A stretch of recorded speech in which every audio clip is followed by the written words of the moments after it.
Hey channel, Fernando from Sky-Fi Audio. Today I'm going to do the third video in a series that has been pretty popular called If You Find One of These, Buy. The first two were turntables. One was a Kenwood LO7D, the other was a Pioneer Series 20. I'll put links below in case you're interested. I thought I'd mix it up a bit today and do a CD player instead. I didn't really decide on this piece, it found me. You know, we get tons of stuff in the shop on a weekly basis, and the second this came in, it piqued my interest, especially because I'm a big fan of early Sony equipment. If you watch any of the videos, earlier videos, or look at the equipment on our website, I've always touted the Sony X707ES CD player, which is a little bit earlier than this one. Why?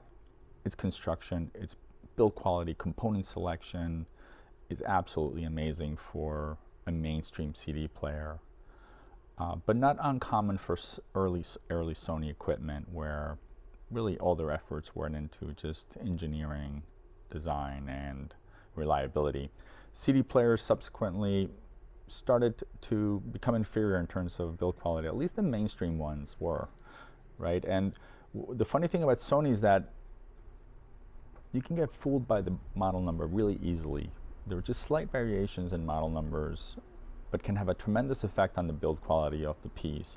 So you might have a piece that looks the same and is just slightly off by one digit or one letter, but it has nothing to do with each other. So finding the gems within Sony is what I like to do. You know, opening them up, going through, putting them through paces, and identifying the really cool stuff of vintage that is often overlooked. And this is exactly that. So going back to the original CD that I was in love with is this guy, the X707ES. Very, very similar in design and construction, but just a little bit early. This is late 1980s. It's an 18-bit CD player using an amazing laser transport, one of the most reliable ones ever made. And feature-wise, the only thing that differed was this sort of direct access keypad that we don't have on the player that I'm featuring today. This was a wonderful CD player, very, very reliable and very well built. So when this came in, I said, wow, it looks just like the 707ES. I wonder if it has the same prowess, or I wonder if I'm being fooled once again by the marketing people at Sony. But sure enough, the second you pick up this unit, you just know this is different. It weighs nearly 40 pounds. And the finish and fit on it is tremendous. The anodized gold or champagne faceplate, fairly thick aluminum. You can see here it's almost a 1/4 of an inch. The quality of the aluminum top, this is brushed aluminum. This is not a steel stamped piece. They've gone through great lengths here to use the best quality components. And then a quick look at the back just tells us right away, it's like, wait, this is no ordinary CD player. Look at the quality of these gold-plated outputs, the RCAs for both variable and fixed, and a set of balanced outputs, which is super rare for 1990s early mainstream CD players. We even have a switch here to turn off the balanced output, which I don't really see much these days, and a digital output as well, in case you want to use this as a transport. This machine makes an amazing transport. In case 20 bits isn't enough for you and you want to do a bit more, you can certainly use this as a fantastic transport. Here we see the date, June 1993. So I think it started right around 92 production of these pieces. So what I'm going to do in this video is I'm going to take a look at the internals, show you the build quality. I'm going to play a CD or two, or at least show you how quickly it can shift through tracks and fast forward and rewind. I'll show you the remote and maybe share some specifications. So hang on, this is going to be probably another 15 minutes past this, and we'll dive deep. Before we go any further, I've got a favor to ask you. I would absolutely appreciate it if you guys could subscribe to the channel if you haven't, and hit the notification. A bunch of you are subscribers, but an overwhelming majority aren't. And we put a lot of effort into these videos. Maybe not on the editing side. I don't really spend much time editing, but I do give it a lot of thought. So I'd really love it if you could subscribe. It'll help us stay motivated and on track to bring you these videos. All right, so let me jump in. One of the first and most notable things about any CD players is the transport itself. Who makes the transport, right? Sony's always made their own transports, and they varied quite a bit from beginning to the last ones they made. The last ones being Super Audio CD transports, which, by the way, I would stay away from at this point. We see tons of equipment come through the shop, and all the Super Audio CD players that come through here, almost none of them work. And the ones that do work, they work occasionally, or they might work for 3 discs and then not recognize the 4th disc. They seem to hyper age, much like DVD players. While we find that Redbook CD players actually don't. They hold up pretty well, especially if you pick one with the right transport. And even though they look the same, they've all got a drawer, they are very different. This one in particular uses the XLRs, which is a fabulous laser transport. It's also found in the AccuFace, believe it or not, which is a super expensive CD player. I think I've got a page here to show you what that CD transport looks like. Here it is right here, the XLRs transport. One of the reasons I love this transport, not only because of the life of the actual laser itself, but because the entire carriage runs on a magnetic linear track. It doesn't use cheap, crappy plastic wheels like a lot of the lasers did. This one just floats on essentially a magnetic bearing. Here, scrolling down this page, you'll see what a conventional transport looks like. You see these little tiny gears that move the laser back and forth. This is a high point of failure.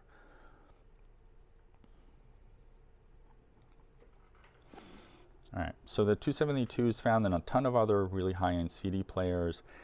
It's end of life, so if you've got a bad one, you're out of luck. But I rarely see a failed 272A, thankfully. So this is an evolution of the previous laser, which was also, Sony's flagship laser drive, was also found in jukeboxes and really, commercial equipment throughout the years.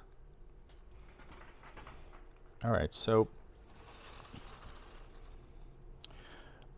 I love the look of this machine. It's really pretty.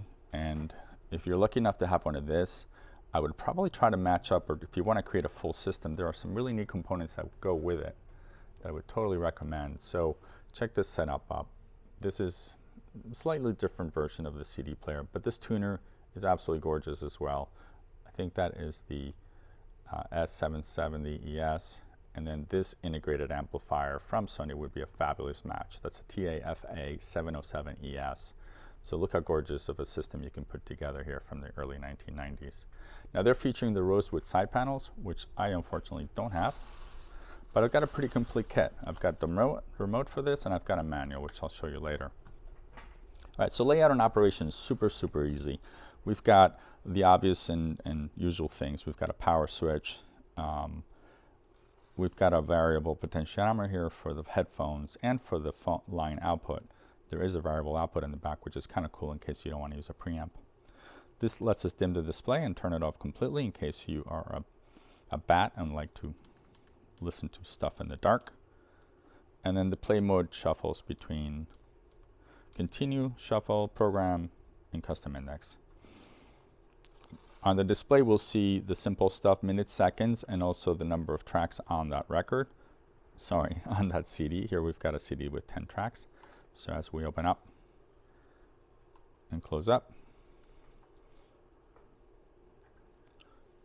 this will reflect the number of tracks, which is 10 tracks, 56 minutes total playing time.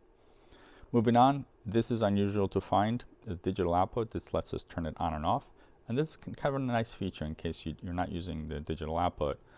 The ability to turn it off just kind of takes more things out of circuitry, which is always good. The less is the better. Automatic music search is to kind of skip through things, through tracks. And once you hit play, you can use this fast forward button to scroll pretty quickly, forward and back. And that's the first thing that's notable about this, is how responsive this laser is. As these machines went further and further, they became a little more sluggish or a little less responsive. But this is just like its predecessor. It's a really quick access CD player. I'm an impatient audiophile. I don't want to wait long to scroll through tracks and hit play. I want the thing just playing, and sure enough, just check it out. If I go,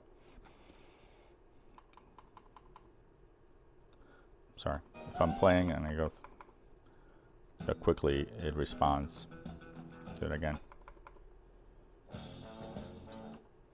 So super responsive, and the rest is pretty explanatory. I've got an up and close here and not much else. Now they've got a little label here calling advanced pulse DDA converter. I'm sure that's some sort of marketing nonsense. And this label here in the front says high density linear converter direct digital sync. I'm not sure what that means either. All right, looking at the back, we showed you a brief look before, but I can't stress to you how nice it is to have, or what a great show of quality by Sony to add balanced outputs to this machine. It's really, really rare. And of course, we got the fixed and the variable, the ability to turn off the balanced, coaxial and optical digital outputs with the ability to shut them off. And unfortunately, we've got a captive power cord, but I know a lot of people modify these. They've left you some screws here to easily remove this and possibly insert or mount an IC socket to let you use your own power cord. Although the one that it comes with is fairly high quality. It's not one of these crappy cords that you see in later generations. All right, let's take a look inside, see what we've got. I've already taken off the screws, and great attention to detail. Look at these sort of washers that the sort of fastening mechanism. What a nice delivery by Sony. That's your average top screw for this machine. So really impressive. All right, get this top off and show you why this is such a good player. All right, the first thing we're going to look at is the drive itself. So here are the magnetic rails that we talked about that the laser transport runs on.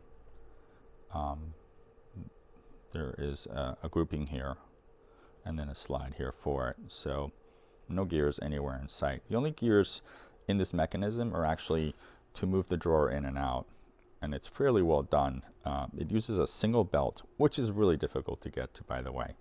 I can attest to that. It is somewhere up here in the front, and of course we've serviced this machine, and the first thing we did was change the belt. It was quite an ordeal. It's probably maybe a 2.5 hour ordeal to learn how to disassemble this drive, what needs to come out, and place a new belt in it. We found the perfect belt for this machine, and now the drawer is operating super smoothly. All right, the other thing that's notable is this clamping system here, which you don't see very often. It's a sort of like pendulum clamping system that pushes down on the drawer as it comes in. You see that as the laser comes up, this clamp comes down and essentially secures the entire drawer from any vibration. So I have no play in here whatsoever. So very nicely done. The typical magnetic clamp system at the top. And the thing you'll notice right away is all the copper. This was Sony's claim to fame. Pioneer used this as well in a lot of their components from this era, but pretty much the entire chassis here is made out of copper, which is really interesting and good to find. It's certainly not an inexpensive move by Sony. Taking a look at the layout, we've got a twin core transformer, fairly sizable. You could probably power an amplifier with this crazy sized transformer. So completely oversized, and then it looks like the power supplies are divided into two types. We've got this power supply here, likely driving the drive mechanism, motor, etc. And then we've got this power supply here, which seems to be a dual power supply, running the analog to digital section and all the outputs. So I suspect that they've actually got left and right power supplies. This card is divided down the middle. If you were to cut this, you would see that this is the right channel and this is the left channel, with all the components being symmetrical throughout. Give you a quick shot of the quality of components. So what do we see? We see some really high quality capacitors in the power supply. This is the most common point of failure for electronics from this period, but not in this case. They used Elna super high quality capacitors, so they don't show any signs of bubbling or bulging or shrinkage of the wrap. So you know that they've been specified well, they're not being overdriven, and they're very high quality. You can see quite a bit of use of heat sinks for the power supply. Here they used a copper version, while here is an extruded aluminum heatsink. Very high quality PC boards, epoxy-based, multi-layered PC boards, and you can kind of appreciate the quality of the capacitors in the signal path. These are right here, part of the signal path, so you see that they went away from electrolytics to provide the best humanly possible for the critical spots. It's not too crammed. The cabling is neat and tidy. Everything's laid out logically. If you were to open a machine from 10 years later, you would be horrified at what's inside. Even though it might look exactly same from the outside, you would be surprised. Here are the XLR jacks. And below, where we can't see, is the RCAs, which are in fact attached to the chassis, which is what I like to see. I like to see RC jacks attached to the chassis rather than to the PC board themselves, and then use high quality wiring to jump to the PC board. It makes it a lot less prone to failure. Another couple interesting things, you kind of see the use of the grounding system. They've got a copper screw and plate to ground the star pattern ground on this particular analog board.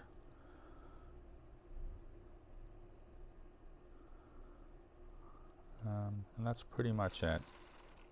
Here's the back of the power cord in case someone wanted to modify this. A pretty easy mod for an IEC power cord. All right, going back to the front. The remote is nothing special. I'm not even sure this is the correct remote for it, but it works brilliantly. We found this in our stash of remotes. I am able to do fast forward, rewind, and just about every other feature. So that's cool to have. It's super clean. And let me show you the manual. The manual says standard Sony FR, pretty low quality, but at least this one is in just one language. We don't have this massive book with all these languages we don't care about. Unfortunately, they don't talk much about the design or the technology, which I like to see in manuals. They go right into how to use this thing. And I suspect most of you won't even bother going through a manual like this, but looking at the back, which is the specifications, they don't even talk much about or make mention of the technology there either. They just list a bunch of sort of uninvolved specifications that most people don't care about. But what makes this a better CD player than the 707ESD? Well, probably not the transport. The transport is half step down from it, but this does have a better DAC. So if you're going to use the digital to analog converter, this is a 20-bit unit, while the predecessor to this is an 18-bit. Well worth it. And the XLR outputs, that is a huge upgrade from the 707ES. So overall, pretty cool piece. I hope you've enjoyed it. If you want to see this piece or pretty much 600-700 items at this point on our website, please visit us at skyfiaudio.com. And if you want to be notified when we get cool things like this, when you go to our website at the bottom, you'll see that there's a place where you can subscribe to our newsletter. Every Friday we send an email blast with 15 new items that have arrived, and you'll be the first to see them if you subscribe. So I also would love to hear from you guys, about your experiences with this machine or any other Sony from this era. Let us know about your system. And also, I'm sure I've made a few mistakes through this video. I'd love to be corrected. I want to make sure it's accurate, so please jump in if I've made any mistakes. And thank you for watching. I hope you've enjoyed it. Oh, one more thing. I always forget to talk about pricing. So a machine like this that has not been serviced or gone through, you can probably pick one up, take a bit of a chance on eBay or one of these audio marketplaces for around $1,000. You might get a working machine. It might work a week. It might work a month. It might be broken when it arrives. So you can certainly, if you're a bargain hunter, you can find these at around the $1,000 mark. Our machine, since it's so absolutely clean and it's so well built and it's been serviced, is going to be at least twice that. And we're also not in much hurry to sell this unit. So we're going to put a healthy number on it. Hopefully it'll be around the shop so we get to enjoy it some more. Maybe even put together the complete system. If you follow our channel, you know that I love putting together complete systems. So now I'm on the lookout for its siblings. So if I find the siblings, I'll probably not list this just yet, but just to give you a sense of pricing. Thanks again.